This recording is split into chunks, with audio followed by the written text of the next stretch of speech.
magandang buhay sa lahat mga kagring. Ngayon po magagarap tayo ng ano na ito, 3 in 1. Ito yung Golden Queen, ito yung Nandokmay, ito po yung Guimaras, the sweetest mango of the Philippines. Ay hindi po yung Kinalabaw, ito po yung variety of Kinalabaw, ang Guimaras. So pili lang po tayo ng mas pinakamaganda. Ito po ay hiningi ko lang, yan o, parang mas maganda rin isang are, mataba-taba. Ang ideally mas malaki ng kaunti yung ating dapat na ilagay. Pwede na ito, no?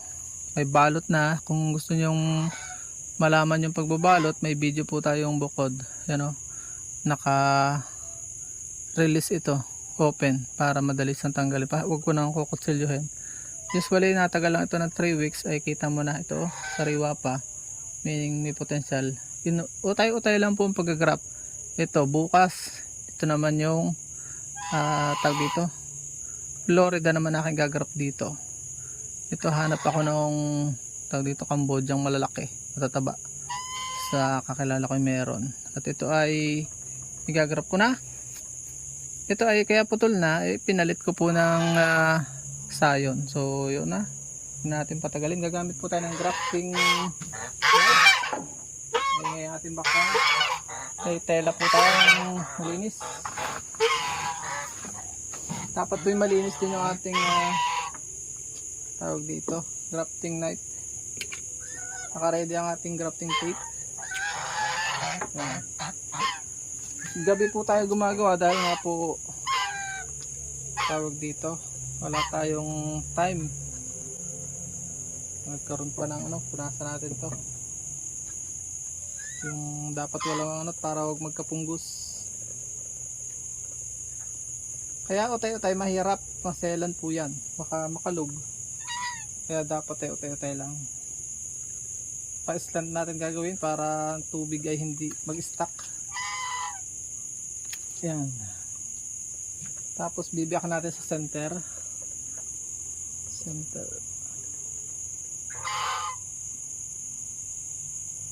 Yung masyadong malalim para may kumpa natin. Dahan-dahan lang kasi nakakataga yan. Yun, kung napalalim na. Ito, hawak ko na itong sayon. Tayo na nga ako para makita nyo. Yan o.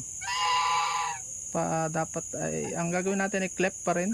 Clef ang pinakamagandang gawin. Hanap tayo ng magandang style. Dito na siguro. Yan.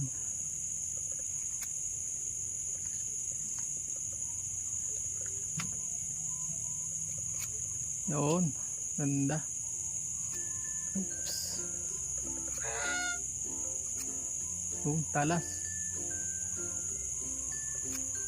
Nabot na tayo ng mahal na araw. Nagpapasyo na. Igaganyan natin para siya ay hindi tag dito. Hindi sila magtagpo-tagpo. Hiwa-hiwalay ang kanilang pagsuloy. Okay, tayo. Akala nyo ay malaki, pero pag salpak yan, maliit lang. Nakabuka na siya. Ganyan. Buti nakatsempo ako ng magandang posisyon. Yan. Ganyan lang po. Bukas naman ng madaling araw, gabihin ka na, huwag ka lang umaga pala. Nang gusto kong paliwanag sa inyo, dahil pag umaga mahamog, dapat maglapat yung isa man lang side. Yan. Dami na natin itong kanyang itaas. Yan.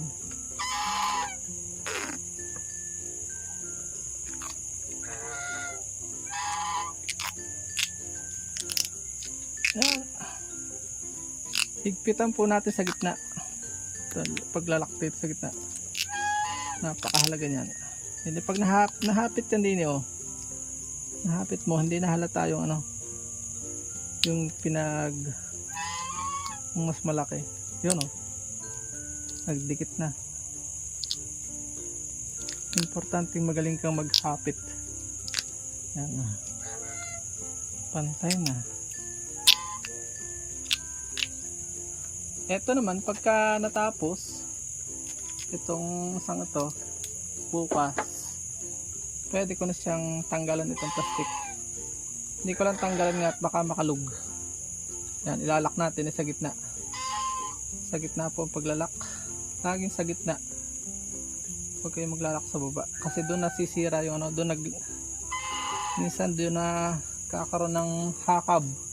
Hindi makalas-kalas.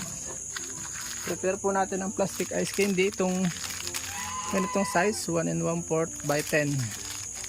Para hindi po nasayad. Katulad na rin yung hirap. Ginagamit lang ito sa mga tuwid. Pero pag ganitong malalaki, yan mga kilo-kilo, ito yung pinakamaliit na plastic ng ice candy. Magiging 4 in 1 na ito bukas. 1, 2, 3, 4 in 1 bukas sa ano, Florida. Gagrap ko dito yung Florida. Baka ito hindi ko na rin muna ibenta kasi mang obra gamitin kong mother plant. Ayun o, tatalian ko na ito. And then mga after 1 week, kaya akin ang tatapusin ito. Lalagyan ko na ito ng Cambodia. Masarap kasi yung Cambodia. Hindi, isang buhol lang po, isang buhol. Nakakain siya kahit ano, kahit yung hindi hindi mahinog. So yun lang, punasan natin yung ating ginamit, yung ating kutsilyo, budding knife, para ano, kung gagamitin pa natin sa iba. Pero kung hindi na, ating hugasan pa rin, at para hindi kalawangin yung ano lang, dishwashing po, at saka yung batong hasaan ginagamit ko para hindi ka nabili ng liha. So yun, matalas pa rin, no? So yun, pwede pang isa. Magagrap pa ako din kahit hindi ko naman ito ihasa. Sa sunod na video ay inyo sundan lang. Tara, at tayo yung magtatapos doon sa single naman, single. Papakita sa yung single lang. So yun lang, kung kayo napagpala po sa video ito, ano pang hinihintay nyo, share na nyo po ito para mas marami sa ating mga kababayan na matuto.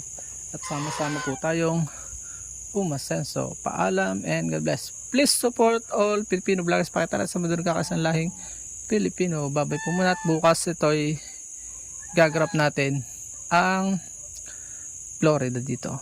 Babay po and God bless. At dyan po nagtatapos ang munti natin vlog. Kung kayo pinapagpala at mahilig kayo sa ganitong klase mga upload, please consider subscribing and hitting the bell icon so that you'll get notification sa mga upcoming namin videos. Ano po? Magkita-kits po tayo sa susunod natin mga vlog. Paalam and God bless. Bye bye po muna.